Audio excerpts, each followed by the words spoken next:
The embroidered M handkerchief lay in the horse stall like a thin blade.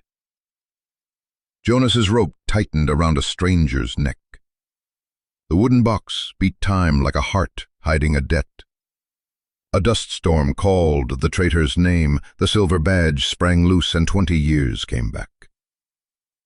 I stayed to see. Could saving someone pay for the cost of myself? The handkerchief had fallen, as if someone had just pulled a needle from skin. The letter M, stitched in pale blue thread, lay skewed by half a finger's width, its edge still damp, leaving a dark mark on the fine dust of the abandoned stall. Jonas Creed stopped at the threshold. He didn't touch it, only looked. The smell of old straw, damp wood, and dry manure sat in his throat, like fine sand caught behind the tongue. Overhead, a rotted plank let in a shaft of light, thin as a blade, slicing through the dust, cutting the cloth into bright and dark halves. The old feeling struck his ribs. Something of his lost, lying here but shifted out of place, like the shadow of someone familiar. He stepped forward. The board gave a faint sound, like a distant hoof. A spider eased out from the plank's knothole, its silk sagging before catching on the handkerchief's edge. His hand reached out, then drew back. Not for fear of dirt, for not knowing if touching it would pull something older into the open. In the dark of a last stall came the sound of rope scraping a wrist bone. The hemp wasn't new. Its fibers frayed, a few darkened with resin. The triangular splice was the kind Jonas had taught the ranch hands years ago. He knew it at once. 2 loops strung tight, the slack bent back a third time. The seared end pressed to the bend. Only his place tied ropes that way, to keep them from slipping when hauling calves. No mistaking it.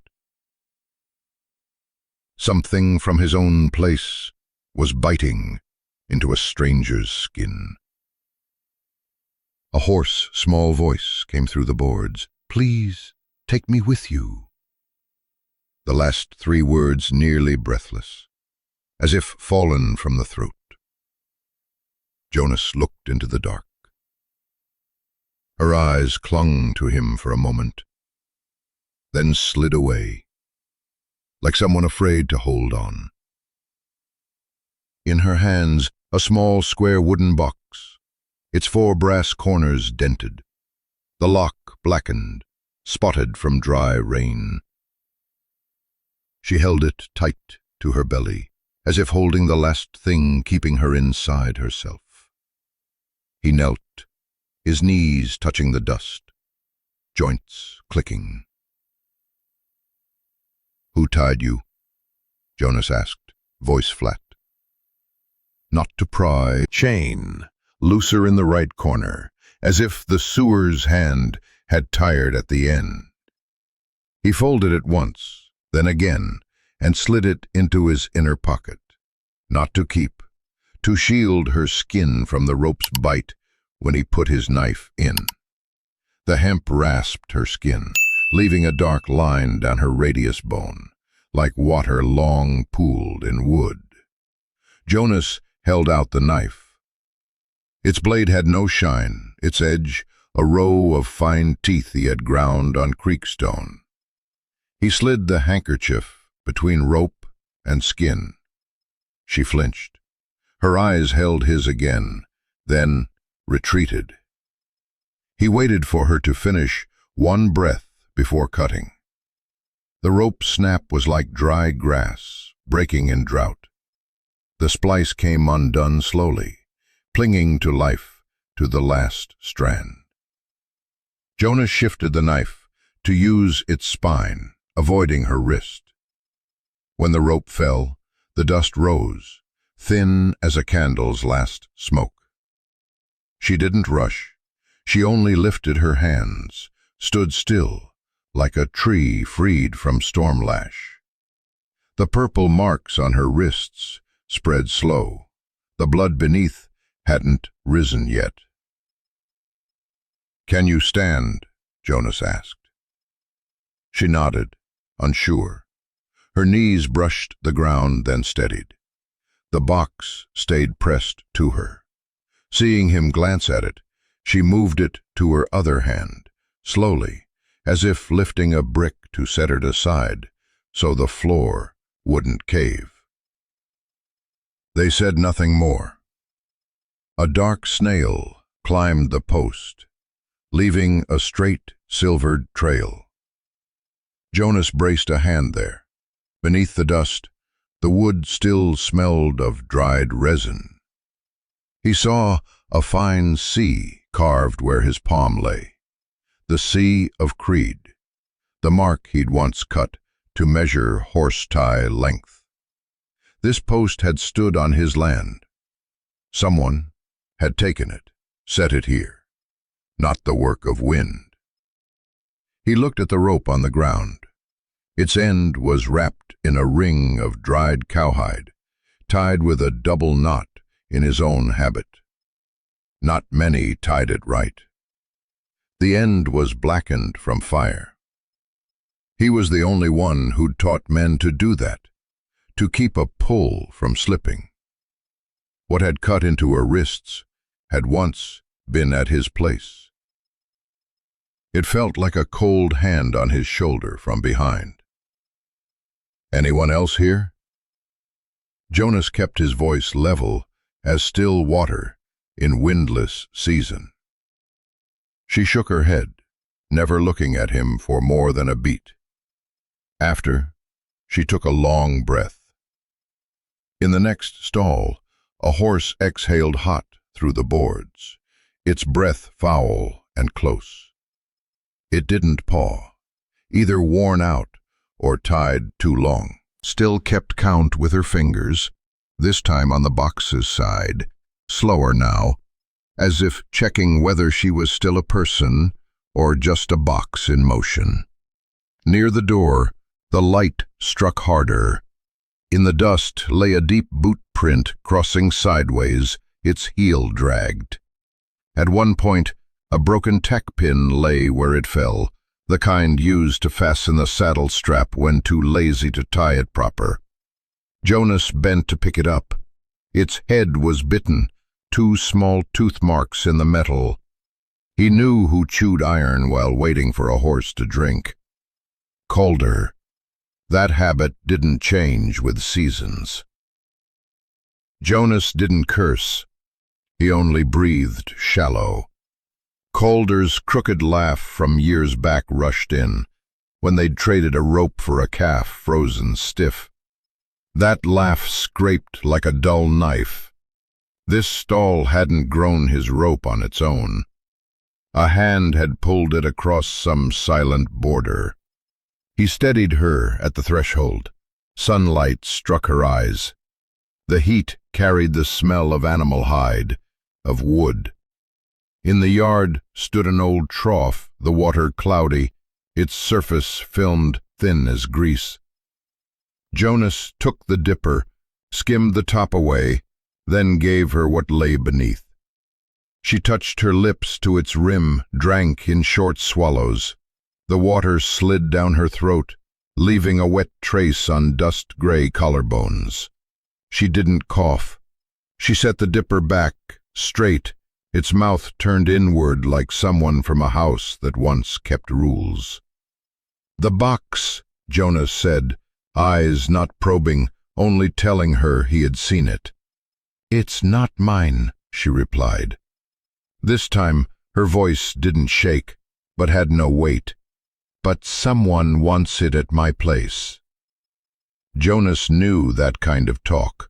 Such things pin a person to a place they didn't choose. He reached to test its weight. She didn't hand it over, didn't pull it away, only tightened her grip until her knuckles whitened a shade. Jonas withdrew his hand, not forcing it. He watched the sunlight slide over the box's face, flare against the half-moon's scratch. Left-handed knife. Someone had tried to open it once in the dark and failed. A thin smear of black grease clung to the lock's edge, the sort used to oil a gun. The horse in the stall sneezed suddenly, dragging a dry chain of sound. Far-off crows broke loose, 5 of them, wings flashing once. Jonas turned his head toward the stall. The rope he'd cut sagged in a loose coil. Dust clung to its end. Only a short section stayed clean where his knife had braced. Everything looked like a morning when someone tied a horse and dropped a cloth by accident, except there was a person here, a bit of bridle draped over a fence post. Brass dulled in the way the Harris brothers' smithy gear always dulled. Pieces they'd trade for tobacco. Men from town had been here, or still were. She asked suddenly, as if to the wall, "You know this rope?" Jonas didn't answer at once. His throat was dry. The embroidered cloth in his pocket shifted. "It was at my place," he said, slow. The 4 words hit the ground with nowhere to roll. The choke came not from fear, but from knowing someone had stepped into his house, taken what was his, and used it to bind another. In this country that weighed heavier than stones at the ankles. She looked at him longer than before. For the first time, her eyes held without sliding away. "Then you know how to undo what they tie," she said, not a question. She raised her wrist, loosening the handkerchief for the rope mark to feel the air. A small act, but like setting a fingertip to an oath. Jonas nodded. He pulled the side door. The hinge shrieked. The shriek split in 2 by the wind. They slipped out. The crows went silent without warning. The stillness stood upright, as if someone had set a knife on a table. From beyond the fence came the sound of boot heels on stone, steady, unhurried, dry beats evenly spaced. Jonas didn't turn at once. He put her behind him, one hand on the door frame, the other extended back, close enough that if she stumbled, he'd catch her. The box touched his hip bone once, as if to remind him it was there, weighted, owing no side. A voice rose from beyond the fence, dry as a tendon. "Careful with what she's carrying." The wind bent the sound, but the tooth marks on the tack pin in Jonas's pocket told the rest. He didn't need to see to know Calder didn't come alone. Same as ever. Men who bit iron to scratch an itch in their jaws never stood still more than 3 beats. Jonas took the extra length of embroidered cloth from her wrist into his own palm, pressed its edge straight as one would a line in sand. He spoke low, for one ear only. "Step 1, don't fall." She nodded, her hand tapping the box again. 1, 2, 3.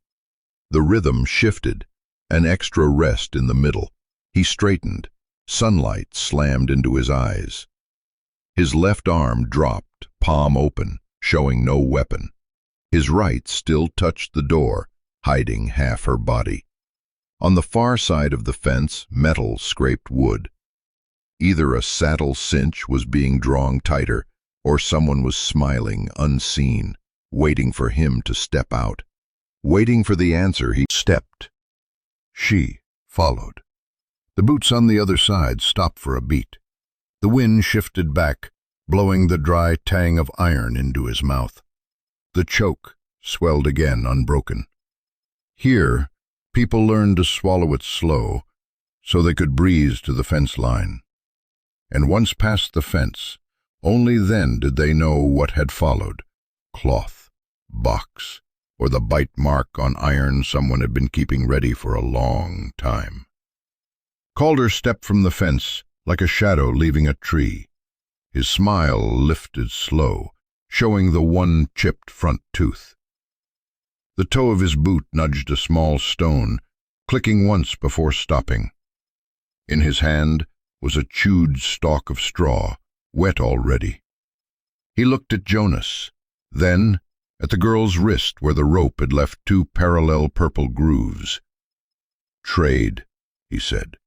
No extra words, like naming the price of a wooden crate. "Your best horse." Jonas didn't ask why. Questions only widened the gap between them. He looked down at his own hand, where the M's blood-dried edge clung. The folding knife sat in the other. He shut its blade, hearing the steel slide into its sheath, like an old hinge crying shut. "The ash-gray one," Calder added, as if Jonas hadn't understood. "The one runs 7 miles without losing breath. The one with the nick on the left saddle flap. The one with the bite on the bit's edge." Jonas knew he'd named the best. The ash-gray had a thin scar on its shoulder from last year's dry season rub. The bit's edge bore a fine tooth mark, its habit after drinking. That horse only breezed heavy in cold nights. The rest of the time, it ran like water over stone. "Trade," Jonas repeated, voice flat. He took the bridle hanging from the post, looped it once, and tossed it to the ground, right at the toe of Calder's boot. "Take it, and go." Calder didn't bend at once. He looked at Jonas, looked at the girl. He chewed the stalk of straw until it split in two. Then he bent, picked up the bridle, and flicked it toward a shadow beyond the fence. That shadow led the ash-gray out from the edge of the clearing. Sweat salt had dried in the hair along its neck, its mane stuck in stiff clumps. It drew in a long breath, snorted. "She's coming with me," Jonas said. Calder snorted, spat the straw aside. "Not the kind of thing you leave behind," he said, as if conceding something too small to bother over. But his eyes went to the wooden box in Mara's hands. They stayed there only a beat, then slid away, like a man certain of the real goods inside, not needing to look long. Jonas turned to cover half her body. He felt his knee joint give a small click. Not the sound of age, of a man tightened, knuckles whitening, nails knocking dry against the wood. 1, 2, 3. Again. The ash-gray whinnied once, then allowed itself to be led. The bridle brushed the man's trouser leg, leaving a pale dust line like chalk. Calder swung into the saddle in one smooth motion. The rowel on his spur grazed a stone, sparking small.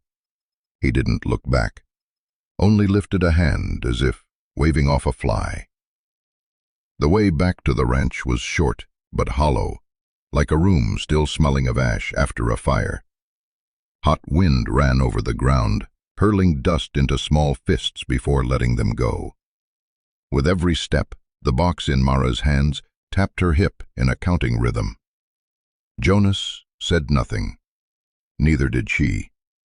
Only the M-embroidered cloth around her wrist slid now and then, its frayed edge rubbing the rope mark, sending up the faintest pinprick sting. At the lip of a dry ditch, Jonas stopped. He tied the lead loosely to a post, set the pump handle working. Thin water, iron dark, spat out. He poured it into a wooden dipper and passed it to her. She lifted it with both hands, drinking in small swallows. Water ran over her lip, dropped as a bead down her chin, vanished at the collarbone. She set the dipper down, turned its mouth inward. The tidy habit of someone from a house with rules. "You can go farther?" Jonas asked. She nodded, not looking at him.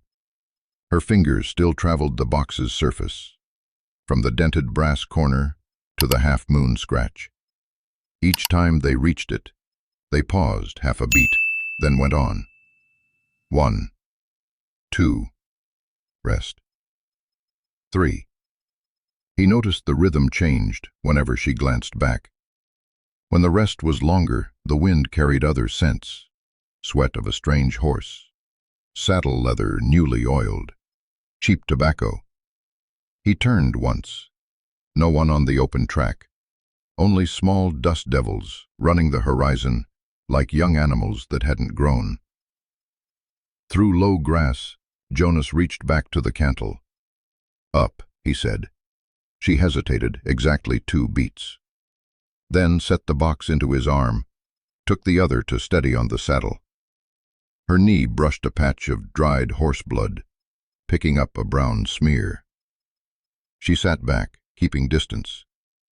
But on rough roads, distance shrank and stretched like wet leather.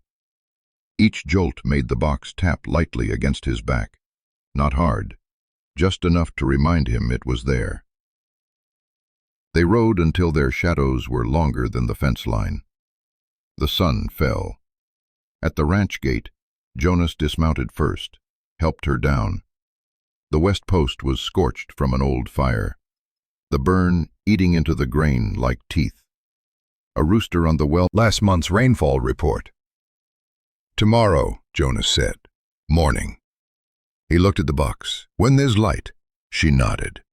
That night she slept sitting back to the wall, the box across her lap. Jonas didn't sleep much. He stepped out to the porch, leaned on the post, watched the dark.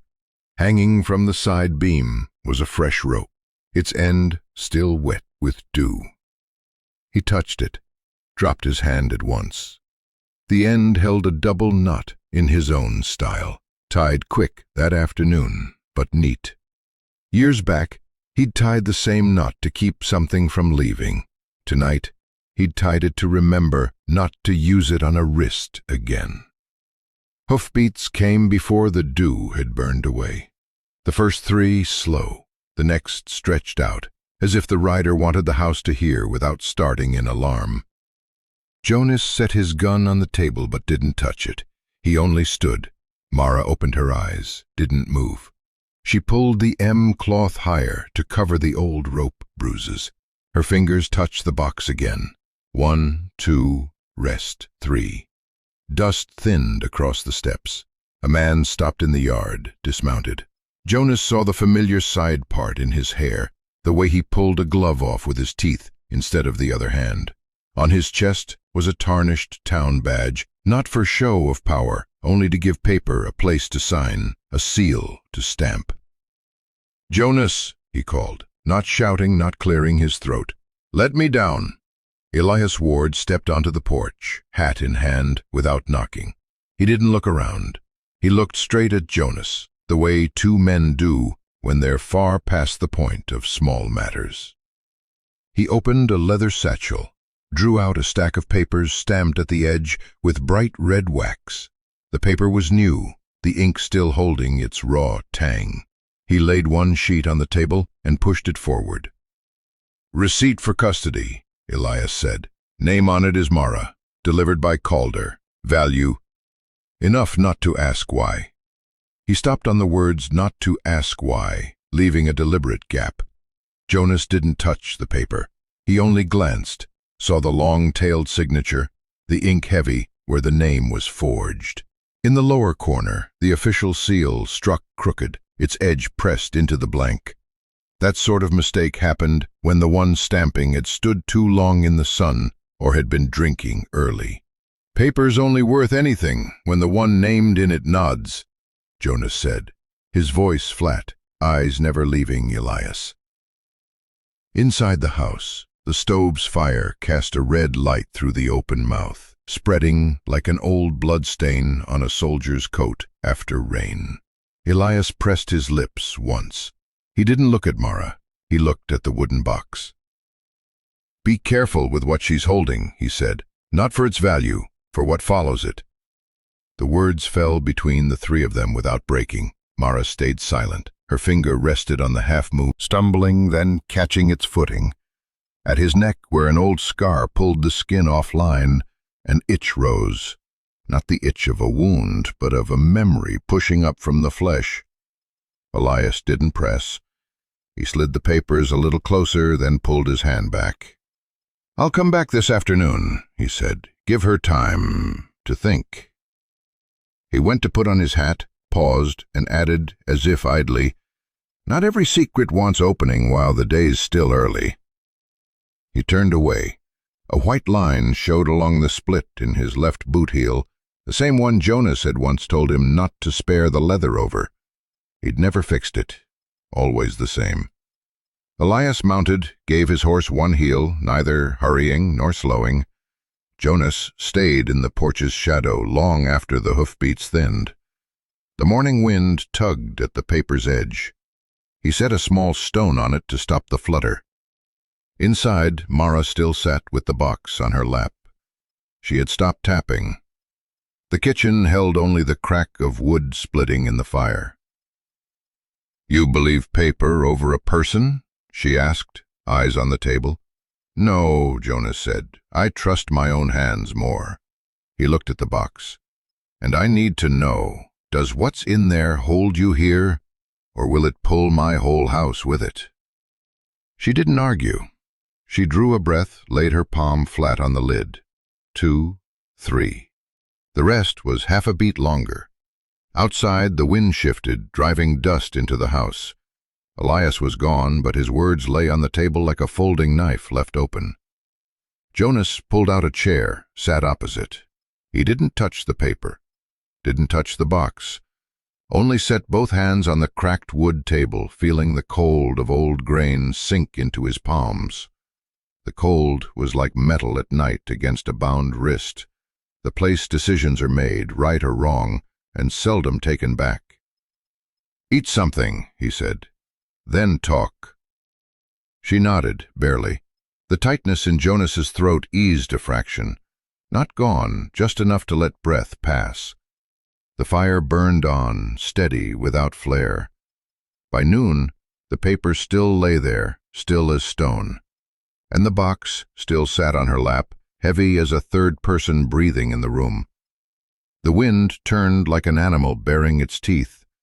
Dust from the south lashed across the yard, clawing eyes and teeth.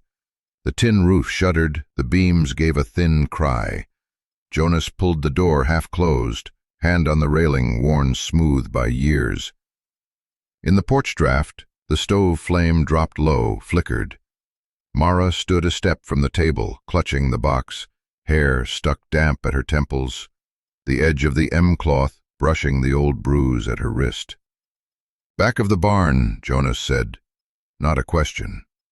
He opened the rear door. The wind came through like a hand shoving hard. Grit scraped skin with the hiss of salt on hot iron. Storm pulled a gray sheet across the horizon. Somewhere beyond the gate, metal clanged on metal, like a shovel striking a fence post to test its set. Mara stopped. Her fingertips lay across the box lid. Tap 1, 2, rest, 3. Today the beat was heavy. She drew a breath, the dust reaching her lungs, coughing it down. Her eyes darkened, not from fear but from decision. "My father died keeping what's in here," she said, her voice sand rough. "They say it's a map, a gold mine." She tipped the box slightly, as if to let the word gold slide over the edge and fall into the dust. "At Smoky Divide, where you were left."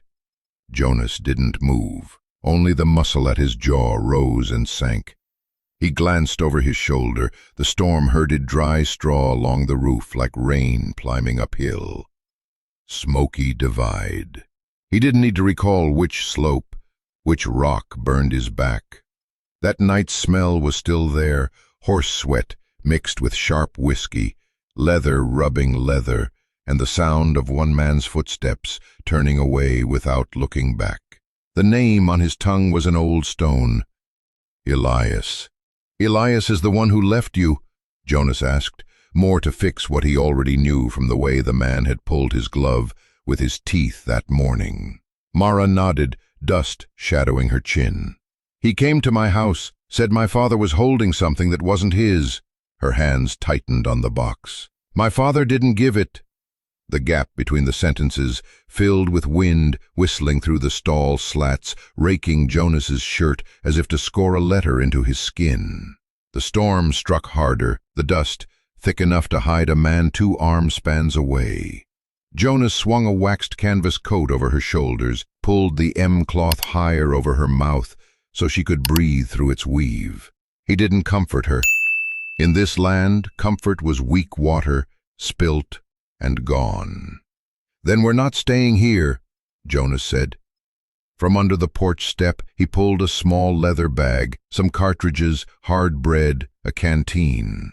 The bay horse tossed its head, bits iron rattling under the wind's hit. Jonas cinched the saddle quick, the double knot right the first time.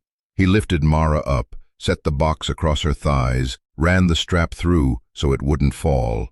She held it, her fingers tracing the half-moon scratch as if touching a scar on kin. They left the yard just as a sheet of tin tore loose, crashing against the porch. The storm swallowed their backs, sand licking the horses' legs. Jonas kept the reins tight, guiding along low trees for cover. Each step made the grit hiss between his teeth. Tears couldn't fall, dust had already sealed his lashes. The road blurred like someone had rubbed it out. They rode blind, like 2 people moving through another man's house, hands trailing the wall. When the first lash of wind eased, the sky had turned a dull cinch, pulled it 1 notch tighter. Mara set the box on her knees, tugged the edge of the cloth down, and coughed up a black clot that stuck in the dirt. She looked up, eyes dark red. "If he comes," she said, "tonight." "Tonight," Jonas replied. He didn't say the name, but the wind had carried it since morning. Elias. Night dropped like a filthy blanket over the land. The moon hid behind a slab of cloud, leaving only a thin silver edge along the stone track. The wind died all at once, so still they could hear the leather sheen whisper of a bat's wing along the fence wire, and the pop of a pine pitch bead in Jonas's small stove.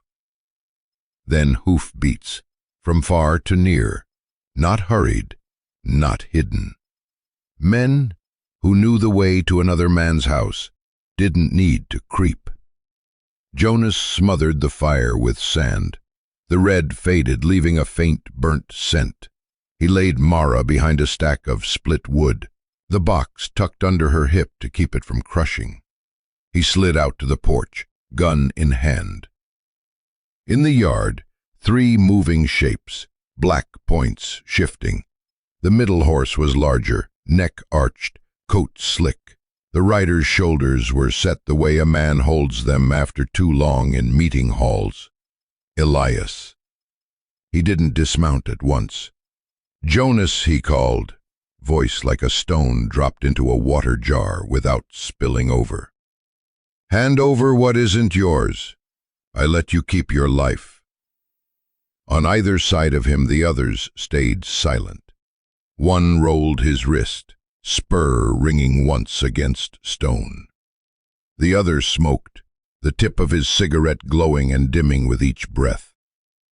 Jonas left the door open just enough for the wind to pass. "There's nothing here that's yours," he said. Behind him came the sound. 1, 2, rest. 3 tapped on the box. The rest was longer. She had heard, as he had heard the metal ring shift on the holster opposite. A bat cut past, its shadow slicing the corner of his eye. "Count to 3, Elias said. I don't like long words." He didn't count aloud, he breathed. The first breath long, the second shorter. The third never came. Jonas fired first. The shot ripped the night's roof, threw its sound against the wall, sent it back. The left horse reared, the rider sliding off, shoulder hitting stone, breath gasping like a fish on bank. The man on the right swung, spark from his muzzle, tile chips snapping into the dark. "Go," Jonas turned halfway, driving Mara toward the back door. She was already on her feet, box across her arms, eyes wide but not wild. They tore through dry grass, pulling Mara tight to the wall. They slid along rock smooth like poured skin, fingers clawing at deep seams. From the rim above, something moved, pebbles trickling. Jonas tilted his head, caught the glint of metal. No time to think. The bullet hit his right shoulder like a short hammer. Fire ran from collarbone to fingers. His gun fell, clanging hollow on the stone. He dropped half to his knees. Blood struck the wall in a cruel, neat arc, bright red, fading dark at once. Mara dragged him to the wall, her arms small but firm. She pulled the M-cloth from her wrist, pressed it to the wound, her palms weight steady. The M drank in red, shifting from pale blue to bruised purple at the stitch ends. "Hold," she said, not a plea, an order to the blood. Jonas clenched his teeth, breath short, eyes on her for a beat. Her gaze didn't slide away like that first day. It was a look of someone who would not die, and would not let anyone else die either. The hoofbeats at the gulch mouth went still. They'd dismounted. Pebbles kept falling like clock ticks. A shape dropped low along the edge, gun held down, waiting for a head to show in the crack. Jonas narrowed his eyes, searched for another path. None, only a deeper slot running into black. He reached with his left hand for the gun. His fingers found the grip, slid on blood. Mara pressed harder, heat spilled between her fingers. "Give me the box," she said, voice flat. Jonas turned. She had braced the cloth with one hand, set the box on her knee with the other. Her thumb found the half-moon scratch. She slid her nail along it, searching. Near the dented brass corner she pressed. A tiny catch sank. The metal click was clear in the stillness. The lock needed no key. It sprang with a dry snap. No papers, no goatskin map to a mine, no gold. Only a silver badge set in old cloth padding, its face scratched to blur part of the lettering, its edge nicked in a small crescent. The fabric around it was brown with old blood, the color gone cold like rust on tin roof. Mara lifted the badge, held it before Jonas. A slit of moonlight broke past the clouds, enough to catch the worn engraving. Jonas didn't need to read it, only to touch the nick in the edge. The one he'd made years ago when he'd fallen from a rock lip, throwing himself to shield another. His fingers shook, not from fear, but from knowing. The smell rose in his nose, salt and iron from the past. The steps above halted. Someone spoke low. The wind trapped between the walls had nowhere to go, circling back with the scent of warm blood. Mara set the badge in Jonas's hand, closed 3 of his fingers over it, pressing them as if to press a heart back to its old beat, each blow of the hammer ringing on an anvil. Each strike brought an image. Elias walking off the slope that night, not looking back. A woman's hand slipping from his, falling out of sight. A child behind a doorway, not crying. The images linked like rope, double-knotted, binding a small piece of silver in his palm. Outside, a few more stones fell, like the man above was shifting his weight, hunting for a hold. Jonas tilted his head, speaking with his eyes. Mara understood. She slid low, picked up the gun, pressed it into his left hand, her finger bracing his grip. The M-cloth still pressed to his shoulder, clotted into a dark, solid mass. The silver badge sat in his chest pocket, cold, heavier than its weight. "Wait till he reaches down," Mara whispered, her lips barely moving. "Aim for the rock behind his hand. The stone breaks. He loses his hold." She glanced upward, eyes dry. gauging the space the way she'd count taps on the box. 1, 2, rest, 3. Jonas nodded. They counted in their breathing. Up above, a hand slid into view, fingers searching for a grip. One knuckle whitened. Metal clicked softly on stone. Jonas pulled the hammer back. His chest burned like a coal pressed in. He sighted on the small rock just behind that wrist and fired. The flash lit the edge. The stone cracked. A short, hard curse spat out. The man slipped half a yard, caught himself again, the rasp of leather on stone raising the hair along Jonas's neck. A shot answered from the gulch mouth, skimming past and ripping a slice out of the dark. Mara didn't cry out. She grabbed Jonas's coat, pulled him deeper into the narrow dark. Their breath tangled, short, hot. The badge in his pocket scraped his breastbone, icy. On his shoulder, the M cloth weighed heavier, stuck like new skin. Somewhere above, Elias shifted. He said nothing. His silence was always heavy. Now, though, it wasn't on Jonas's side. It sat with the small piece of silver in the right place, stitching 20 years of thread back together. The dark closed in, tight as a narrow room. They couldn't move forward yet. They couldn't go back. "Hold," Mara said again, her hand still pressing the wound. "Don't let it slip." She meant the blood, the breath, the name unsaid. Jonas shut his eyes for a beat, opened them. He smelled wet stone, leather, blood. Heard the man above shift again. Heard his debt move. From somewhere far away to right into the left palm holding the gun. He drew a short breath.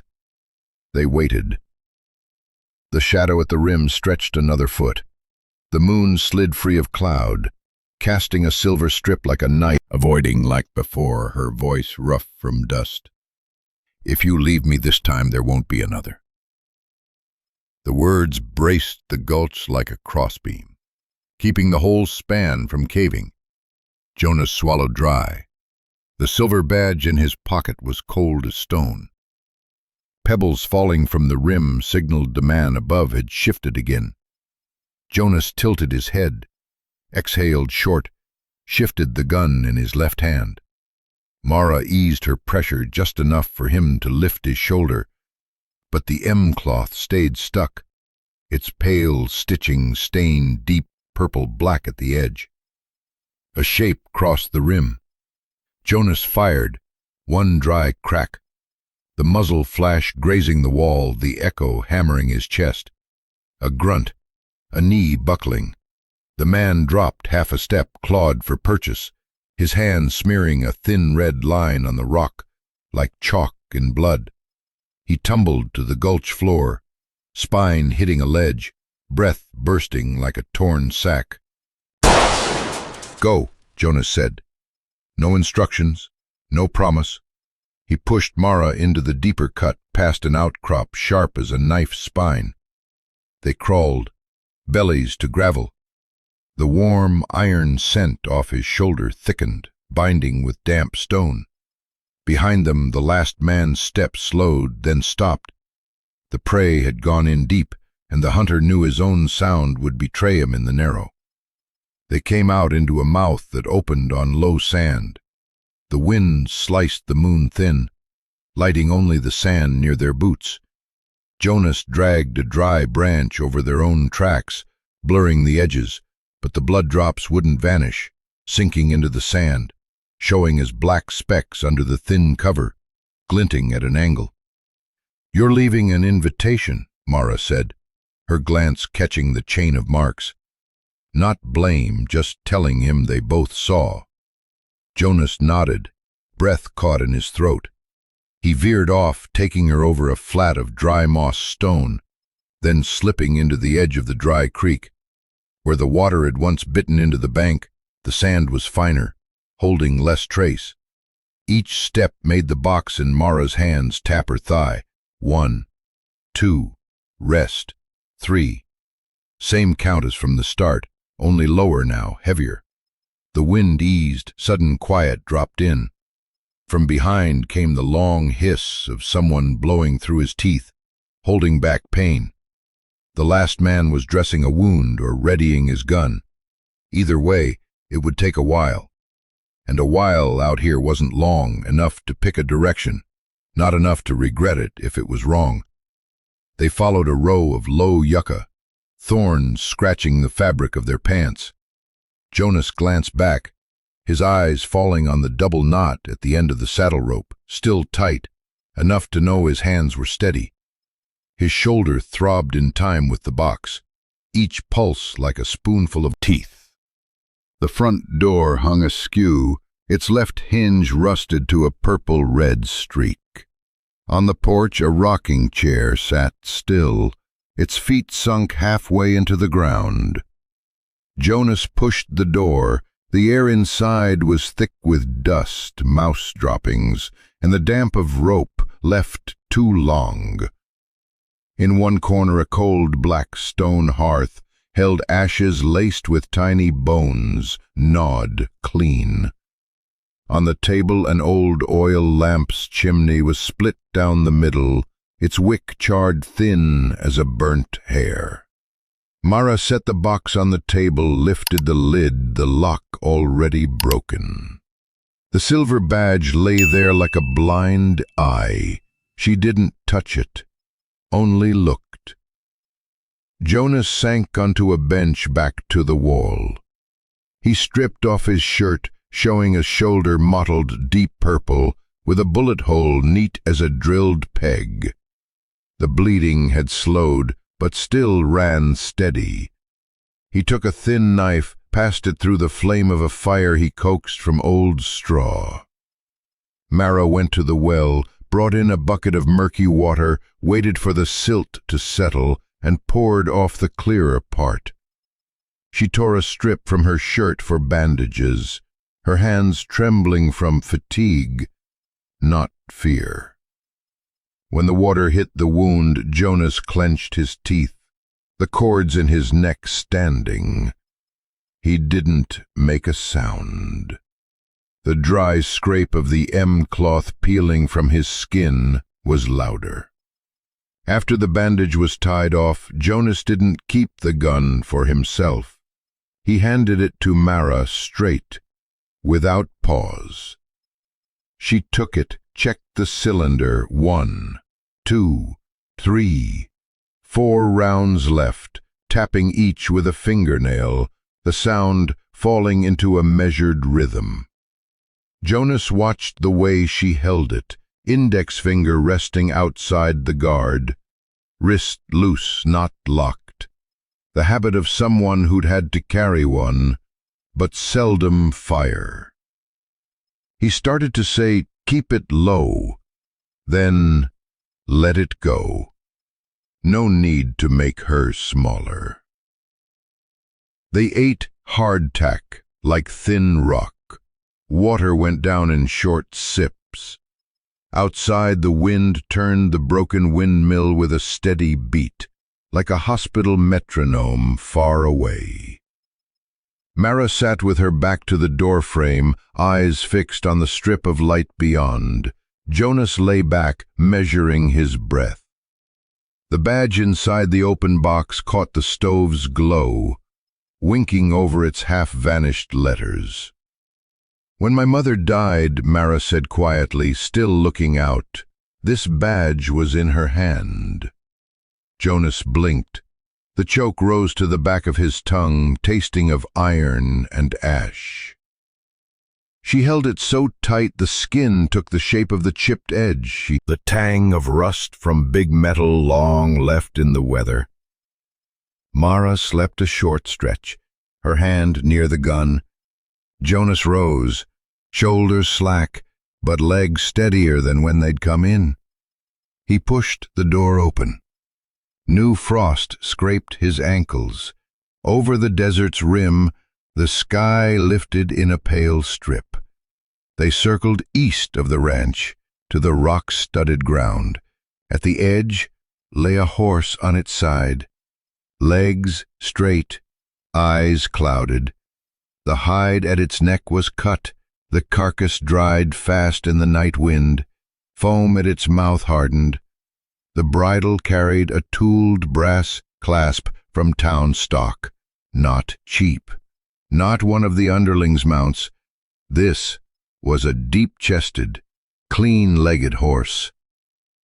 Jonas bent, saw the special bit foam. Elias's preference, he knew the animal. No sign of the rider's body, only a staggering track leading north. The left boot heel sinking deeper than the right, wounded or carrying weight.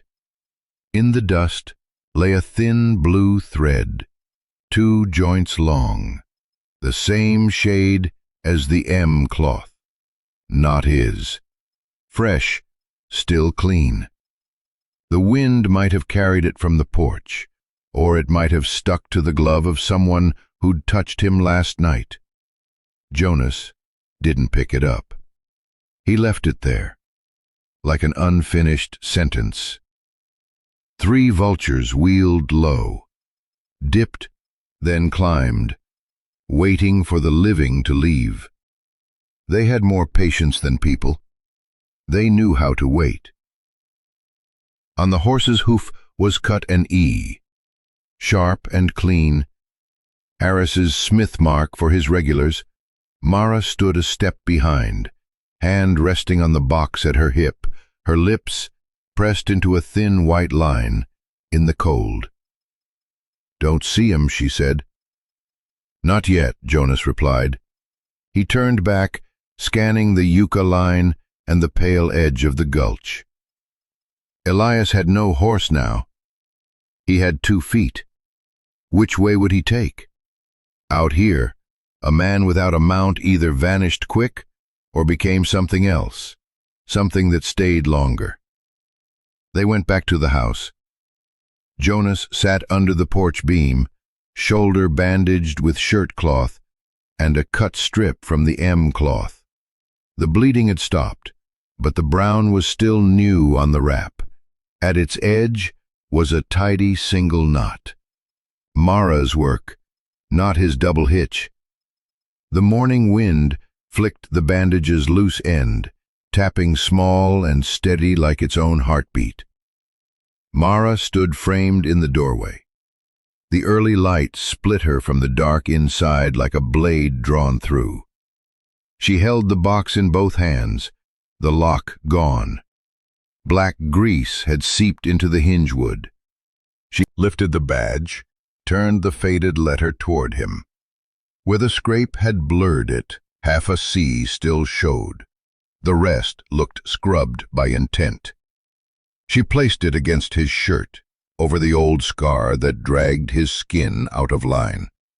Her hand stayed there 1 beat, long enough for the silver's cold to seep through the bandage, long enough for the choke to rise and settle without words.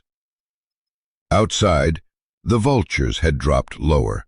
The light hardened, sharpening shadows into clear-cut shapes. The wind shifted west, carrying the far-off smell of cook fires from somewhere lived in.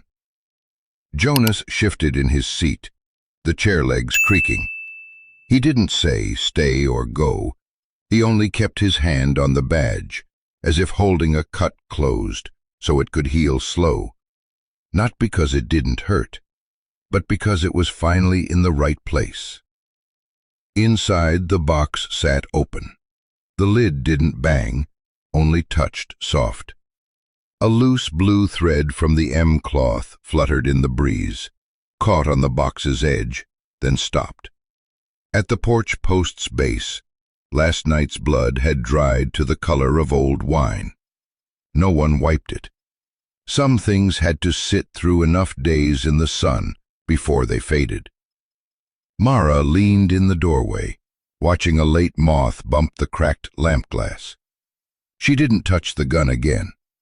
Both hands stayed on the box, light as if on a sleeping child's head. Elias wasn't here this morning. But out here, absence didn't mean gone. It rode with the wind, chose its own hour. For now, the porch was wide enough for two to breathe, and for a badge to rest where it belonged, unlocked. The wind lay down into thin bands. The light stood straight over the porch. Mara carried a bucket to the well, worked the crank. The bucket's rim rang hollow as it touched water, the sound sinking. She drew it up, iron dark, small bubbles floating. She set it on the step, crouched, unwrapped the M-cloth from her wrist. One corner was missing, cut to bandage the night before. The frayed edge let pale threads curl like fish whiskers. She dipped the cloth. Old blood leached out, tinting the water like weak wine, swirling in pale smoke. She rubbed lightly. The chain stitch rose under the surface, rougher at the right corner, as if the hand sewing it had tired near the end. She glanced toward the doorway. Jonas sat against the porch post, shoulder bandaged, his hand on the badge in his chest pocket like it was a hot thing. He said nothing. His eyes followed her hands. Water to cloth, cloth to post. Mara wrung the cloth, droplets falling steady, tapping the bucket's rim in rhythm. She stood, stepped onto the porch. The post had a fine C-cut, tilted slightly, as if ready to change its place, and didn't.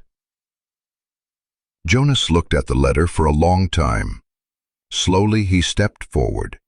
His hand rose, but stopped short of touching the cloth, hanging a finger's width away. He could feel the damp still in the weave against his fingertips. He lowered his hand, stepped back. His shadow covered part of the letter, but it didn't erase it. He spoke low, just enough for her to hear. Your mother stitched this. No explanation, just a fact, placed on the wood where the wind kept rubbing. Mara turned. Her gaze held him a beat longer than usual. Her lips pressed into a fine line. She didn't ask, "How do you know?" She didn't ask, "Why say it now?" She looked at the looser stitches in the right corner, where the pale thread had been drawn tighter than the rest. Her hand went to the post, beside the M, without covering it. She liked to sew at night, she said. Wouldn't light another lamp. Didn't want to waste the oil. A short sentence. Enough. The wind shifted.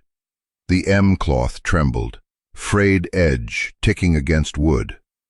By the porch's edge, an old rope hung from a rusted hook, still as a sleeping snake. Jonas stepped over. He lifted it free. It was heavy, the hemp dry and coarse, an old tie darkened with oil, resin scent coming up where his thumb pressed. At the rope's end was a fresh cut, the piece gone since last night, used for a bandage. He didn't measure. He took the loss as something already settled. Holding it in both hands, he wound it in wide loops, not the tight coil of a man about to travel, but the loose lay of something put away to rest. First loop, second.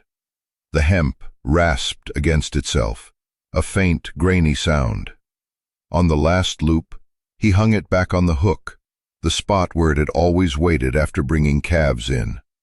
From now on, it wouldn't bite anyone's wrists. The tail hung down, brushing the post. A sentence left unfinished. Mara watched until the rope went still. She said nothing. She let her hand fall from the post, stepped back to the doorway. Inside, the box sat open, hinges bare with grease. The badge was gone from it, now in Jonas's chest pocket, pressed against the old pulled scar. Morning light cut across the box's lip, laying a rectangle of brightness on the cracked table. From the far yard, the windmill turned once, clicked, stopped. Above, the vultures still circled over the dead horse, dropping and rising again, unsure. Sand slid through the broken fence, curling through gaps in the boards. trailing up the steps to frost Jonas's boots in a fine coat, poured the last water down the runoff. The trickles split around a patch of dried blood at the porch post, ran in two streams without merging. She watched that refusal a moment, then turned away. Back on the porch, she adjusted the M cloth so the letter sat straight. The wind tipped it off again. She left it that way, not trying to beat the wind. A spent casing rolled out from somewhere inside, tapped against Jonas's boot. He picked it up. Tarnished brass, the rim flattened just enough. Elias's habit, always snapping the cylinder shut before it was square. He turned it between his fingers, looked for a second, then set it on the porch rail. A small proof of last night, neither an accusation nor an acquittal. Beyond the fence, a single footprint in the sand, left heel deeper than the right. Broken in the middle, like the man had staggered, then steadied. The next mark was gone. Wind had passed. Jonas read it like a half-erased line of text. He didn't follow it, didn't cite the angle. Out here, some paths shouldn't be walked twice, even if you remember them clean. Mara sat on the broken rocker, leaning hard to one side. She didn't move it. It didn't creak. Her hands rested on her knees, thumbs tapping an old rhythm. 1, 2, rest, 3. The rest was longer now. She looked at the M cloth, eyes wet from sun, not from crying. She said to the letter, "Enough." The word dropped to the step like a small stone. No one picked it up. Inside, the stove's fire was out, the ash lying flat, speckled with the little bones more visible in the light. On the table, the cracked lamp stayed uncovered. Daylight slipped through the split glass, making a fine, still thread. Jonas stood, went to the rope, touched the end once, as if to see if it would fall. It didn't. He turned back, leaned on the post. His fingers found the carved C, dust settling in the cut. He didn't wipe it. He left it, signature enough. A small dust devil rolled into the yard, broke apart halfway. Far off, the windmill turned half around, creaked like a man shifting in bed. The vultures wheeled higher, widening their circle, willing to wait. The hook's iron flashed once, caught his eye, then let go. The M cloth breathed steady, each lift and fall a breath. The porch's breath, theirs. No one said, "Smoky Divide." No one said, "Elias." No one said, "Map." The words lay heavy as wet stone. Put into a sentence, they'd break its back. They left them outside, for the wind to carry off in pieces. Mara rose, went to the table, posed for a stretch, then split away. Neither shifted to match. The single knot at Jonas's shoulder wrap held fast. The rope on the hook stayed still. The M-cloth kept its own time. The voice that belonged to no mouth closed itself at the porch, with a bloodstain from last night, had gone the color of old wine. Some things take 20 years to find. Some, once gone, are gone for good. The M-cloth still trembled on the post. The old rope hung quiet, no longer biting wrists, but the marks it left had yet to fade. The box sat shut, unlocked. Its secret lay right there, like a knife under a tablecloth. The silver badge had come home to the scar's place, restoring a name but not the years. Out here, they call that justice. Sometimes it's only the way to keep living without looking down. If it were you, would you forgive while a knife's still on the table, or keep silent and let the debt sleep? The cloth, the rope, the box, the badge. Which is worth keeping most, and why?